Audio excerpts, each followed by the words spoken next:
एक बार की बात है।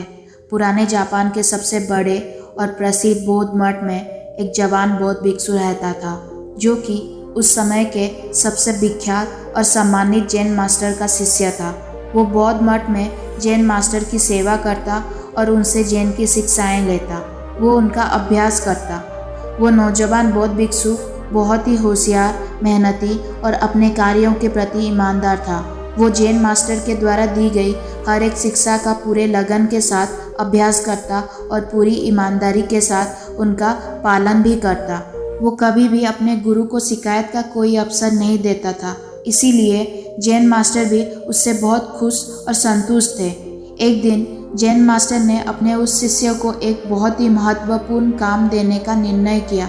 उन्होंने शिष्य को अपने पास बुलाया और उसके हाथों में एक पत्र देते हुए कहा, तुम्हें इस पत्र को जितना जल्दी हो सके क्योटो शहर में रह रहे इसके असली मालिक तक पहुंचाना है। लेकिन याद रहे, किसी भी हालत में ये पत्र तुमसे खोना नहीं चाहिए और ना ही किसी दूसरे व्यक्ति के हाथ लगना चाहिए। इस पत्र को जल्द से जल्द इसके सही मालिक तक पहुंचाना बेहद आवश्यक है, क्योंकि इसमें हजारों लोगों की जिंदगी और मौत का सवाल है। मास्टर का आदेश मिलते ही वो बिना एक क्षण गवाए अपने काम में लग गया। उसने रास्ते के लिए भोजन लिया, अपनी तलवार उठाई और घोड़े पर सवार होकर निकल पड़ा पत्र को उसके मालिक तक पहुंचाने के लिए।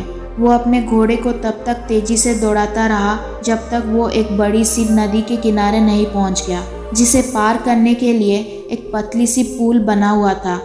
उस पुल के दूसरी तरफ एक समुराई योद्धा अपनी तलवार लिए हुए खड़ा था, जिसने उन पहले 100 लोगों से युद्ध करने की कसम खा रखी थी जो उस पुल को पार करेंगे।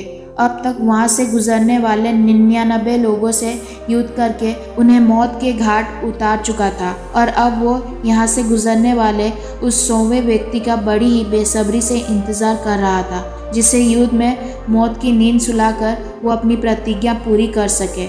जैसे ही उस नौजवान बौद्ध भिक्षु का घोड़ा उस पुल पर चढ़ता है, समुराई अपनी गरजती हुई आवाज में बोलता है, तुमने इस पुल पर कदम रख दिया है, इसीलिए अब तुम्हें मुझसे युद्ध करना होगा। अपनी तलवार निकालते हुए समुराई चिल्लाया, मरने के लिए तैयार हो जाओ। अपनी मौत को अपनी तरफ आता देख वो बौद्ध भिक्षु अंदर ही अंदर बहुत डर गया। लेकिन तभी उसे अपने गुरु की बात याद आती है। पत्र बहुत महत्वपूर्ण है, ये किसी दूसरे व्यक्ति के हाथ नहीं लगना चाहिए। वो समुराई से पत्र की महत्वता के बारे में बताता है और उससे प्रार्थना करता है कि वो उसे उस पत्र को उसके गुरु तक वापस पहुंचाने देने दे, और वो वचन देता है कि पत्र वापस करने के बाद वो ज़रूर उससे युद्ध करने वापस आएगा। समुराई उसकी बात मान लेता है और उसे वापस जाने देता है। पूरे रास्ते भर उस पुल पर हुई घटना के बारे में सोचते सोचते वो कब आश्रम पहुंच जाता है उसे पता नहीं चलता। आश्रम पहुंचते ही वो तुरंत जैन मास्टर के पास जाता है और उन्हें सारी घटना कहता है, इस उम्मीद में कि शायद मास्टर उसकी मदद करेंगे। लेकिन पूरी बात सुनने के बाद मास्टर सिर्फ इतना ही कहते हैं, मेरे पास ऐसा कोई तरीका नहीं है जिससे तुम एक समुराई योद्धा को तलवारबाजी में हरा सको, इसीलिए तुम्हारी मौत निश्चित है।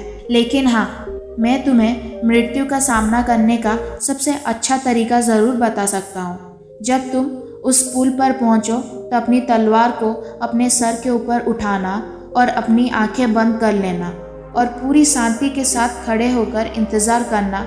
जब तुम्हें महसूस हो कुछ ठंडी चीज़ तुम्हारी खोपड़ी को छू रही है तो ये तुम्हारी मृत्यु होगी। इसके बाद वो नौजवान बौद्ध भिक्षु दोबारा अपने सफ़र पर निकल पड़ता है। इस बार वो अपनी मौत का सामना करने के लिए पूरी तरह से तैयार था। इस बार ना तो उसके अंदर कोई घबराहट थी और ना ही किसी प्रकार का डर। जब वो उस पुल पर पहुंचता है जहां समुराई उसका इंतज़ार कर रहा था, तो वो ठीक वैसा ही करता है जैसे मास्टर ने उसे कहा था। वो अपने दोनों हाथों से तलवार को सिर के ऊपर उठाता है और आंख बंद करके मौत के ठंडे स्पर्श का इंतज़ार करने लगता है। जब समुराई उस नौजवान बौद्ध भिक्षु को ऐसे अवस्था में देखते हैं तो वो समझ जाता है कि ज़रूर ये भिक्षु किसी सच्चे महान गुरु से मिलकर आया है, क्योंकि उसने आज से पहले आंख बंद किए हुए तलवारबाजी के ऐसे मुद्रा और लड़ाई से पहले चेहरे पर इतनी शांति कभी नहीं देखी थी। उसने ध्यान से देखा भिक्षु के चेहरे पर ना तो मौत का कोई डर था और ना ही किसी प्रकार की कोई घबराहट। उसने अपनी तलवार नीचे रख दी और अपने घुटनों पर बैठकर हाथ जोड़कर कहने लगा, हे महागुरु, मुझे मेरे इस मूर्खतापूर्ण दुस्साहस के लिए माफ़ करें और अपने शिष्य बनाएं ताकि मैं आपसे अद्भुत तलवारबाजी की कलाएं सीख सकूं।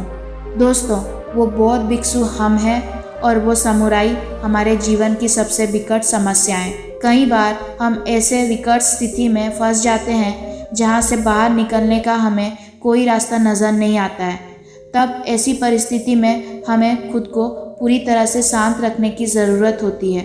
सोचिए, अगर उस जवान भिक्षु ने समुराई के सामने अपने प्राणों की भीख मांगी होती या उसके सामने रोया गिड़गिड़ाया होता तो बहुत बड़ी संभावना थी कि समुराई उस पर हंसता और अगले कुछ ही पलों में उससे टुकड़ों में काट देता।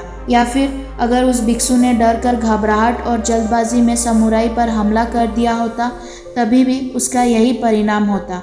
लेकिन उस नौजवान शिष्य ने इतनी शांति और स्थिरता के साथ उस समुराई का सामना किया और इतने उच्च कोटि जैन का परिचय दिया कि उस समय वो उस समुराई से भी बेहतर हो गया और परिणाम स्वरूप समुराई उसके सामने झुक गया, क्योंकि एक समुराई होने की वजह से उसने तुरंत ये महसूस कर लिया कि उसका सामना उससे भी अधिक अभ्यास करने वाले व्यक्ति से हो गई है। तो चाहे परिस्थितियाँ कितनी भी खराब क्यों ना हो, कितनी भी मुश्किल लगे, उनका सामना करना।